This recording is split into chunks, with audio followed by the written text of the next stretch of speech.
बहराइच कांड के आरोपियों को कोर्ट ने 14 दिन की न्यायिक हिरासत में भेज दिया है और आरोपियों को जेल भेज दिया गया है।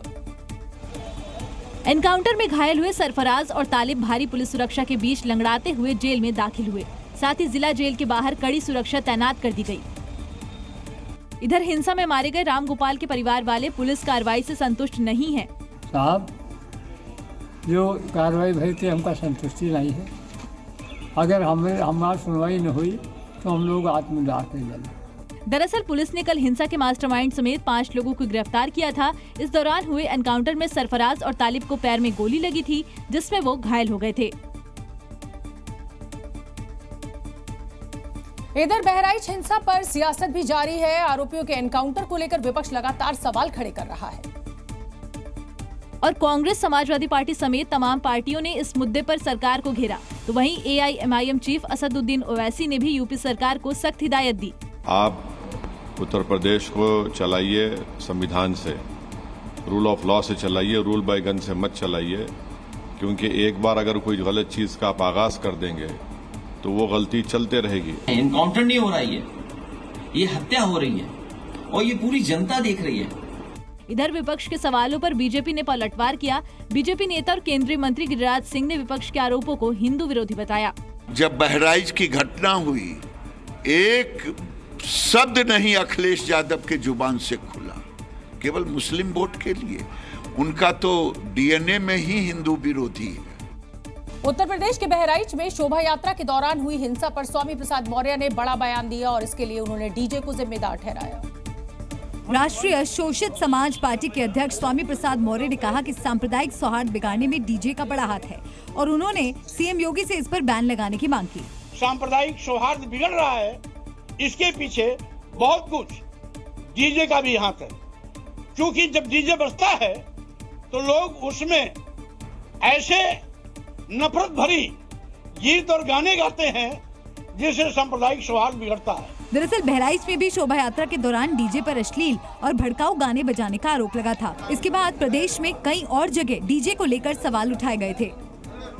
बिहार में अगले साल विधानसभा चुनाव होने हैं, जिसे लेकर सभी नेता यात्रा के जरिए सियासत चमकाने में जुटे हुए हैं। तेजस्वी यादव ने आभार यात्रा निकाली और अब केंद्रीय मंत्री गिरिराज सिंह भी नई यात्रा पर निकले हुए हैं। और भागलपुर के बूढ़ानाथ मंदिर से पूजा करके हिंदू स्वाभिमान यात्रा शुरू की। इस दौरान कार्यकर्ताओं ने उन्हें त्रिशूल भेंट किया। गिरिराज सिंह के मुताबिक हिंदुओं को एकजुट करने के मकसद से ये यात्रा शुरू की। ये धर्म की यात्रा है और सारे धर्मावलंबियों को, सारे हिंदुओं को एकत्रित करने का है।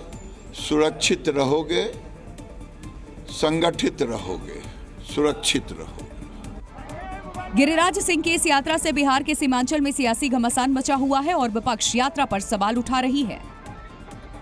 ये लोग केवल हिंसा पैदा करना चाहते हैं, नफरत पैदा करना चाहते हैं, समाज को बांटना चाहते हैं, उसके आधार पर अपनी राजनीति चमकाना चाहते हैं। हमें कोई आपत्ति नहीं है, लेकिन सौहार्द बिगाड़ने की इजाजत हम नहीं देते। यदि अमन बिगाड़ने की कोशिश हुई तो मेरे लाश पर चलना होगा आपसे। केंद्रीय मंत्री गिरिराज सिंह की पहले चरण की यात्रा 22 अक्टूबर को किशनगंज में समाप्त होगी।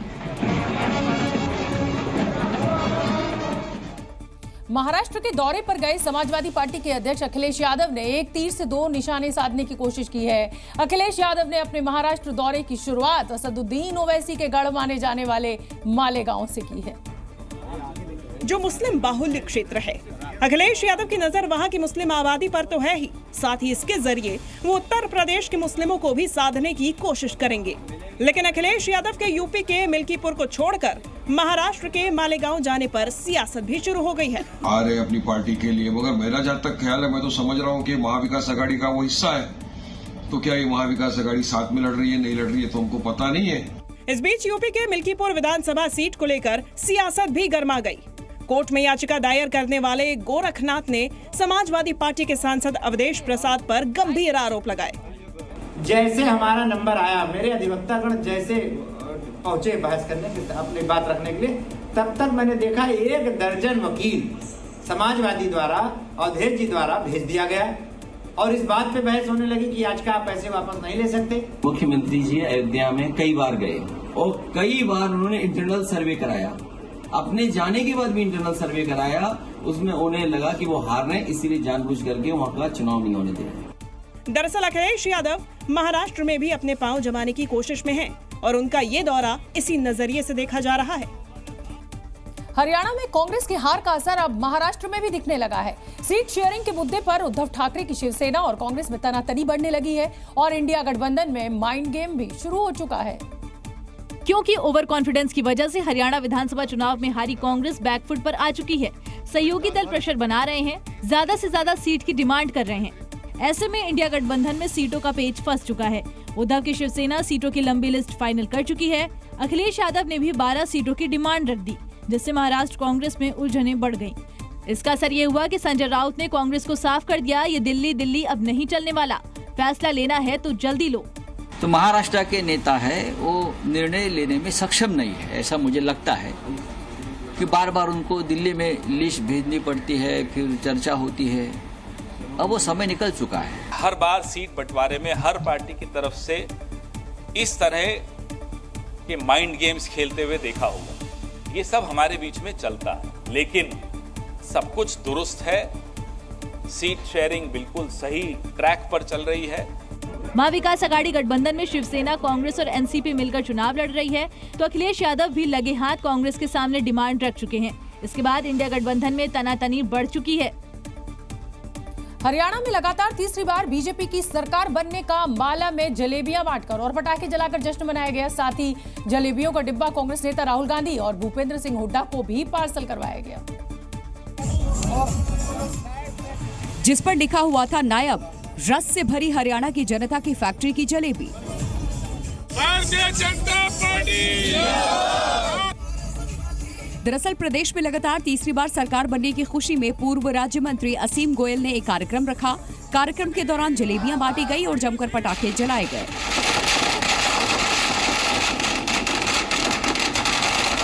साथ ही राहुल गांधी का भी मुंह मीठा करवाने के लिए जलेबियों का डब्बा भेजा।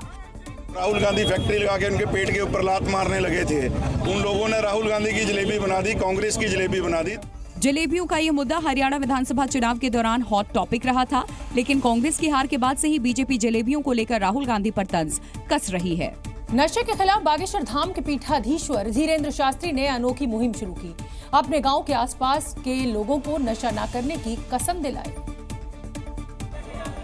इसके लिए बागेश्वर धाम के आसपास के ग्रामीणों की पंचायत बुलाई गई और नशा करने वालों और शराब बेचने वालों के खिलाफ हनुमान जी की शपथ दिलाई, जिसके मुताबिक अगर कोई नशा करता मिला तो उसका सामाजिक बहिष्कार किया जाएगा और बेचने वालों पर 5,000 रुपए का जुर्माना लगेगा। हम सब जने ई वचन पर जिंदगी भर चलेंगे, ऐसी कसम खा रहे, हनुमान जी की कसम खा रहे। दरअसल बागेश्वर धाम के आसपास के गाँव में बिकने वाली अवैध शराब को खत्म करने के लिए बड़े पैमाने पर प्रयास हो रहे हैं। शपथ से पहले पंडित धीरेन्द्र शास्त्री ने सभी को टीका लगाया, जिसमें बड़ी संख्या में बच्चे भी शामिल हुए।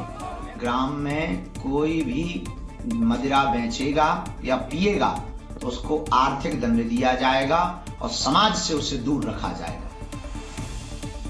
वाराणसी के काशी विश्वनाथ मंदिर का अपना प्रसादम बनाकर तैयार हो चुका है, जो श्रद्धालुओं के लिए आसानी से उपलब्ध होगा।